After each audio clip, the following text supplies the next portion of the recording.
Hello everyone. Currently gold $4,253 पे खड़ा है। ये बहुत ज़्यादा हाई प्राइसेस पे गोल्ड खड़ा है।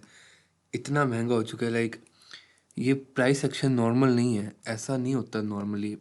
ये जो करंटली $3,000 से $4,000 तक की मूव थी ना, ये जो 9 हफ्तों की मूव है, 9 हफ्तों में $1,000 तक मूव जो है गोल्ड ने ज़िंदगी में पहली बार लगाई है। 100 2 साल हो गए गोल्ड को। ठीक है, 9 हफ्तों में $1,000 की मूव लगाना, this is not normal price action. Countries central banks are buying gold और रिट्रेसमेंट्स नहीं आ रही फ़िलहाल गोल्ड में। तो अब ये बहुत ज़्यादा हाई प्राइस हो चुकी है गोल्ड की। अब बाइंग नीचे ही देखेंगे, लेकिन अब नीचे गोल्ड आ नहीं रहा है। सो ये जो इम्बैलेंसेस हैं, ये हम तभी मार्क करेंगे जब हमें एटलीस्ट वन बेरिश कैंडल तो मिले वीकली में। नहीं मिल रही, लेकिन फिर भी फॉर नॉलेज पर्पसेस हम वीकली में जो है हमारे बाइंग लेवल्स वो नीचे ही बनते हैं, लेकिन लगाते हैं कहाँ कहाँ तक हमें बाइंग मिल सकती है। वीकली इम्बैलेंसेस, एक ये एरिया है हमारे पास, एक ये पर्टिकुलर एरिया है, सही है, एक ये पर्टिकुलर एरिया है, उसके बाद ये हमारे पास लास्ट एरिया है। ठीक है, ये 3 एरिया है हमारे पास वीकली इम्बैलेंसेस, जो कि वीकली टाइम फ्रेम पे बाइंग एरियाज हैं।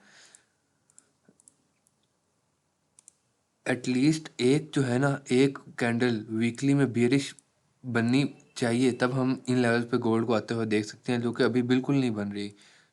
आने वाले वीक्स में बननी चाहिए, वरना गोल्ड बहुत ज़्यादा हाई हो रहा है। दिस इज ये नॉर्मल नहीं है बिल्कुल भी।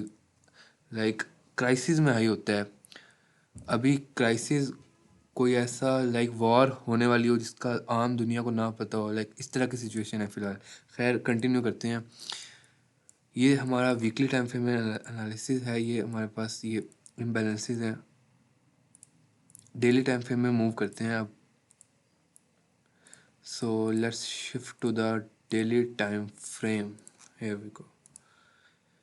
वीकली रेंज, लास्ट वीक की रेंज से हम ना, ये लास्ट वीक का टॉप था और ये बॉटम था। ठीक है, कुछ समवट दिस, एक सेकंड, सही है, ये हमारे पास बॉटम था। तो हम इस रेंज में रह के प्राइस एक्शन पर ट्रेड करेंगे, क्योंकि नीचे अब गोल्ड नहीं आ रहा फ़िलहाल। सो जो पहला बाइंग जोन है ना डेली टाइम फ्रेम, वो ये पर्टिकुलर है। ये एक रैली डिमांड जोन है और ये एक ऑर्डर ब्लॉक है। ठीक है, ये हमारे पास डेली में बाइंग जोन है। एटलीस्ट यहाँ तक गोल्ड आ सकता है, क्योंकि सेलिंग जब भी हो रही है काफ़ी तेज़ी से हो रही है। इस पर्टिकुलर लेवल पे हमें स्विंग बाइंग देखने को मिल सकती है, क्योंकि एक हेल्दी रिट्रेसमेंट होगी और यहाँ से गोल्ड की हमें स्विंग बाइंग फर्दर टारगेट्स की तरफ देखने को मिल सकती है। सो ये एक पर्टिकुलर लेवल है, और एक डेली में हमारे पास 2 लेवल हैं, एक ये जोन है और एक ये जोन है।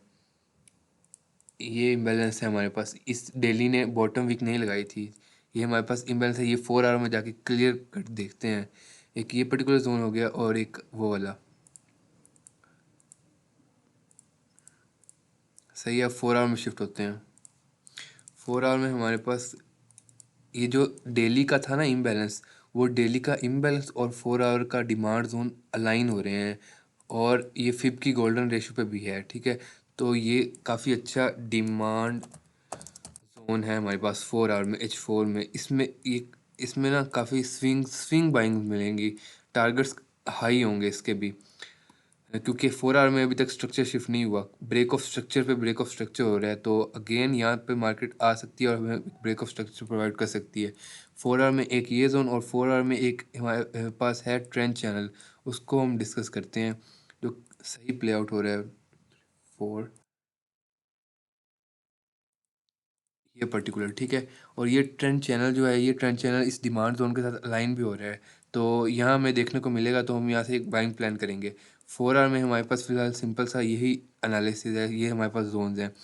1 आवर में थोड़ा चीज़ें चेंज हैं। 1 आवर में गोल्ड अपना जो स्ट्रक्चर है ना वो शिफ्ट कर लिया है। मार्केट स्ट्रक्चर शिफ्ट हो चुका है 1 आवर टाइम फ्रेम के अंदर। ये जो लो ब्रेक हुआ था ना, इससे पे मार्केट स्ट्रक्चर जो है शिफ्ट हो चुका है, और 1 आवर में एक ये सेलिंग का ऑर्डर ब्लॉक है, सेलिंग का।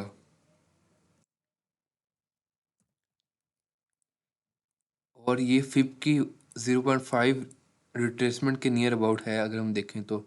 हाँ, 0.5 रिट्रेसमेंट और जो है गोल्डन रेशियो अलाइन करती है। तो क्योंकि ये ज़ोन क्यों इम्पोर्टेंट है, हमें ना गोल्ड चाहिए यहाँ बाइंग के लिए, क्योंकि इतनी हाई प्राइसेस पे हम नहीं बाय कर रहे, ठीक है।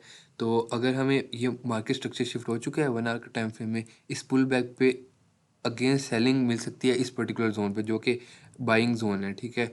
ये काफ़ी सही बाइंग जोन आ गया 1 आवर में। 1 आवर का सिनेरियो ये है।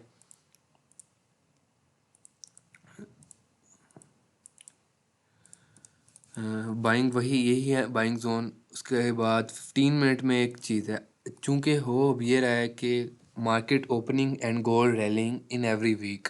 मार्केट ओपनिंग के साथ ही हमें गोल्ड में एक रैली देखने को मिल रही है, no retracement at all. 15 minute में इसलिए एक बाइंग जोन है प्लान किया है। ये देखें, ये एक अच्छे डिमांड जोन के साथ मार्केट ने रिजेक्शन ली है अपवर्ड साइड पे। सेलिंग बहुत फास्ट हो रही है, क्योंकि हर जब भी हो रही है, क्योंकि पैनिक सेलिंग है ये। लिक्विडिटी स्वीप है, ठीक है। मार्केट स्ट्रक्चर जो है 15 मिनट में शिफ्ट है, मार्केट स्ट्रक्चर शिफ्ट है। अब ये पुल बैक आएगा तो इस पुल बैक पे ना बाइंग प्लान की जा सकती है। Clear cut liquidity SVEEP, market structure shift 15 minute में अपवर्ड साइड पे हो चुके हैं। यहाँ बुलिश कैंडल कंफर्मेशन के साथ एटलीस्ट 1s to 2 एम किया जा सकता है। 1s to 2 एम इसलिए कह रहा हूँ क्योंकि ये एक पर्टिकुलर हमारा 1 आवर में एक सेलिंग जोन था, ठीक है।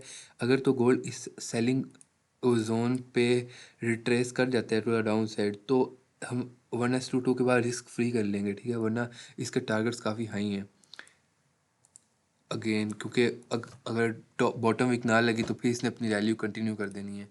सो 15 मिनट का जो टाइम फ्रेम और ये हमारा जो ओवरऑल सिनेरियो है ना, ये काफ़ी इंपॉर्टेंट है 15 मिनट का फ़िलहाल। 15 मिनट में ये 1 आवर में 15 मिनट में अभी हम यहाँ तक बाइंग का हमारा टारगेट्स रख रहे हैं, क्योंकि ये एक सेलिंग जोन है हमारा 1 आवर का। इस यहाँ हम रिस्क फ्री कर देंगे ब्रेक इवन। उसके बाद फर्दर टारगेट्स डिसाइड कर सकते हैं जब ये जोन ब्रेकआउट हुआ। 1 आवर में यहाँ से सेलिंग एक्सपेक्ट करें to the demand zone of hour 4 hour इस पर्टिकुलर जगह पे, ठीक है। तो यहाँ से एक बाइंग प्लान की जा सकती है। सो लेट्स सी आने वाले डेज में हमें अच्छी करेक्शन देखने को मिलती है कि नहीं, अच्छी करेक्शन चाहिए गोल्ड में। So let's see.